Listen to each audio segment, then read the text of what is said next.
Subscribe कीजिए हमारा channel, फिर बेल आइकन को दबाइए। लेटेस्ट टेक वीडियो सबसे पहले आप देख पाएंगे।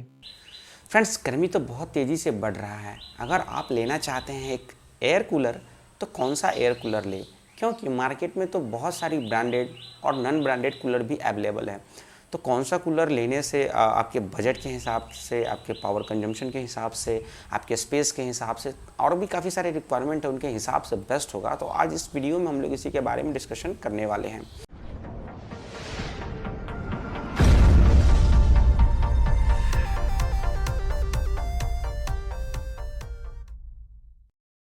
दोस्तों, मुझे जैसे कि पता है कि एयर कूलर, चूँकि गर्मी है तो हर आदमी एसी एयर कंडीशन अफोर्ड नहीं कर सकता है। इसके दो कारण हैं। ऐसा नहीं है कि सिर्फ वन टाइम 30-35 हज़ार 40 हज़ार रुपये इन्वेस्ट कर दे और एयर कंडीशन खरीद ले, पूरा गर्मी आराम कर ले। उसके साथ साथ आपको बिलिंग भी देना पड़ता है। जब बिजली का बिल आता है तो लगभग 2000-3000 का महीना आ जाता है। रात रात को चलाएंगे तो 1500 से नीचे का फिर भी बिल नहीं आता है। यहाँ पे जो मीडियम क्लास के लोग हैं वो लोग यूज़ करते हैं एयर कूलर। एयर कूलर एक ऐसा ऑप्शन है जहाँ एसी के जगह को रिप्लेस करने की कोशिश करता है, कभी भी कर नहीं सकता है। फिर भी हम लोग एयर कूलर से काम कर लेते हैं। तो कूलर खरीदते वक्त हमें कुछ बातों की सावधानी रखनी चाहिए। तो सबसे पहले मैं आपको बता दूं कि कूलर के कुछ एडवांटेज है और कुछ डिसएडवांटेज भी हैं, बिल्कुल डिसएडवांटेज भी हैं।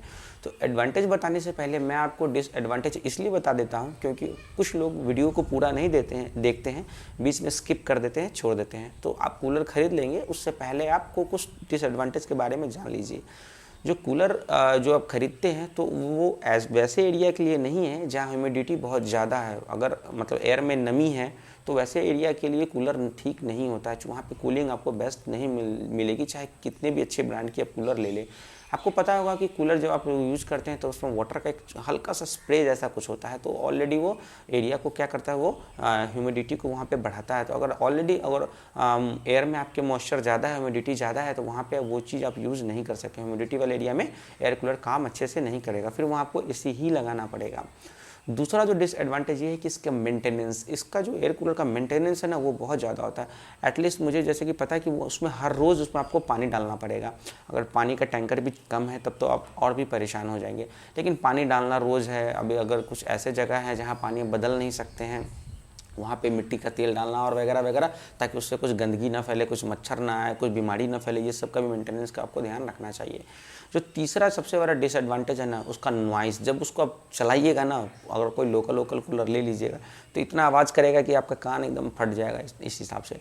तो मैं आपको बता रहा हूँ कि उसमें नॉइस इतना ज़्यादा होता है कि आपको डिस्टर्ब बहुत ज़्यादा होते हैं। हालांकि जो घटिया क्वालिटी की जो एसी होती है ना, एयर कंडीशन विंडो वाली, उसमें भी नॉइस बहुत ज़्यादा होती है। स्प्लिट वाली में तो थोड़ी कम होती है। हालांकि आजकल टेक्नोलॉजी बदल गया है, नॉइस बहुत रिमूव हो गए इस एयर कंडीशन में भी, तो वहाँ पे नॉइस का बहुत बड़ा प्रॉब्लम है।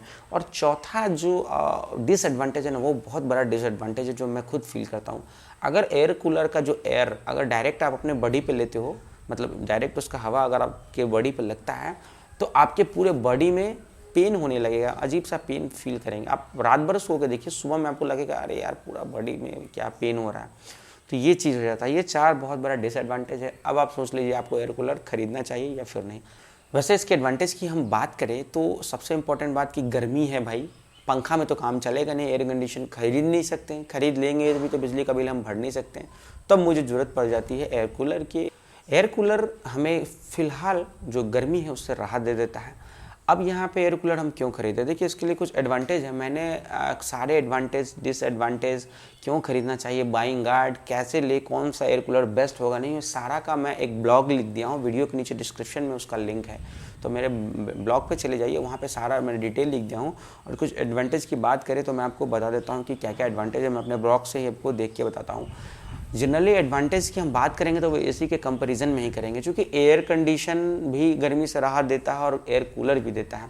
तो यहाँ एडवांटेज हम एयर कंडीशन के कंपैरिजन में ही करेंगे। देखो एयर कंडीशन का कॉस्ट आपको भी पता है 30-40 हज़ार का लगभग पड़ जाता है, लेकिन हमारा जो एयर कूलर है वो 5 हज़ार से जनरली मिलना स्टार्ट होता है। 10-12 हज़ार तक में एक एयर कूलर जो है ठीक ठाक ढंग का मिल जाता है। इलेक्ट्रिसिटी की बात करें तो वहाँ 1 टन, 2 टन, 2.5 टन, 1.5 टन ऐसे एयर कंडीशन में हम लोग यूज़ करते हैं। अगर 5 स्टार का, अगर आपका अगर फिर भी 5 स्टार एयर कंडीशन है, फिर भी 1 घंटा चलाते हैं, 1 टन का है तो भी 1 यूनिट यानी आपको लग जाएगा।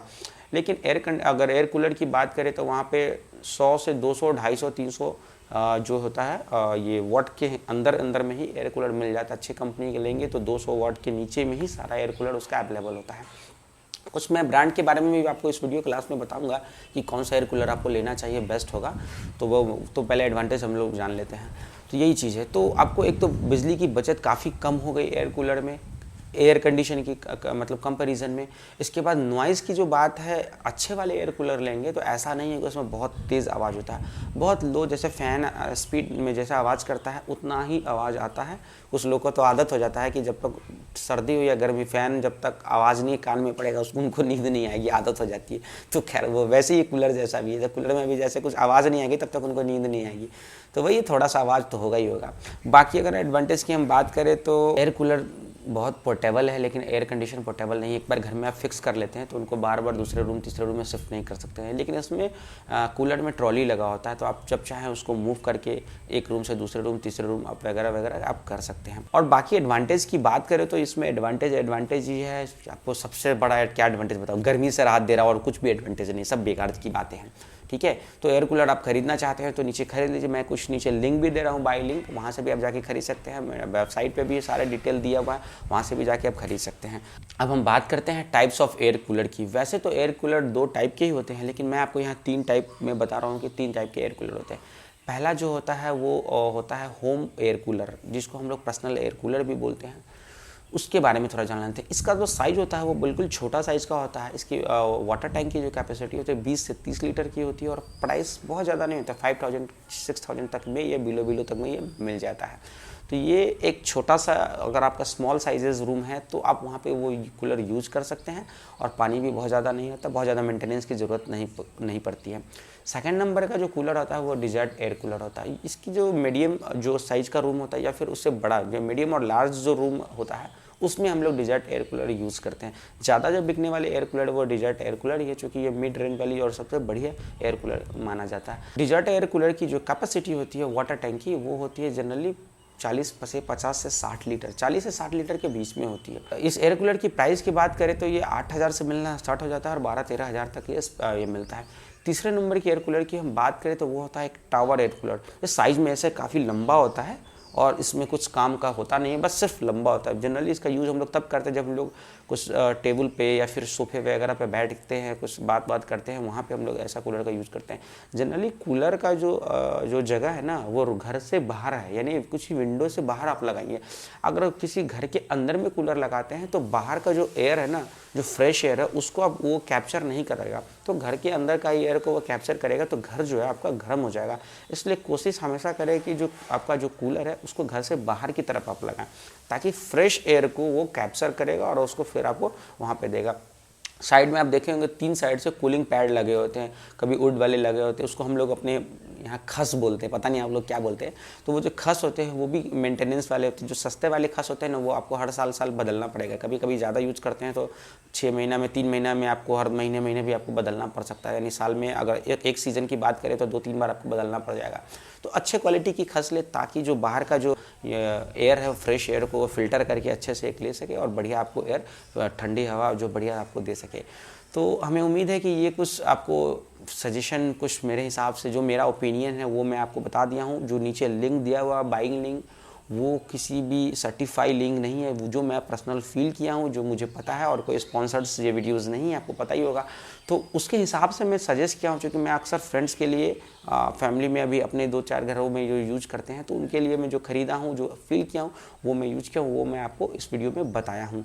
अगर कुछ भी समझ में नहीं आए ना, तो लोकल कूलर में वो जो टीन वाली कूलर आती है ना, बड़े वाली, वो कूलर ले आना, घर के आगे लगाना, बेस्ट होगा। थोड़ा इलेक्ट्रिसिटी बिल ज़्यादा होगा क्योंकि उसका पावर कंजप्शन वगैरह ज़्यादा होगा, लेकिन वही बेस्ट होगा। अगर कुछ समझ में नहीं आया, लेकिन सिम्फनी का जो जंबो है ना 51 लीटर वाला, उससे बेस्ट एयर कूलर मैंने आज तक देखा ही नहीं। सिर्फ 185 वाट ऑपरेटिंग उसका वोल्टेज का पावर कंजम्पशन है, इतने कम वाट में इतनी अच्छी कूलिंग की मुझे कोई भी एयर कूलर नहीं मिली। मेरा वो पड़ा ना केन स्टार का, एकदम घटिया सा, कुछ इतना आवाज़ करता है कि सो नहीं पाते, रात को पूरा परेशान हो जाते। तो फिलहाल के लिए इस वीडियो में इतना ही। मिलते हैं अगले वीडियो में कुछ लेटेस्ट इन्फॉर्मेशन के साथ में।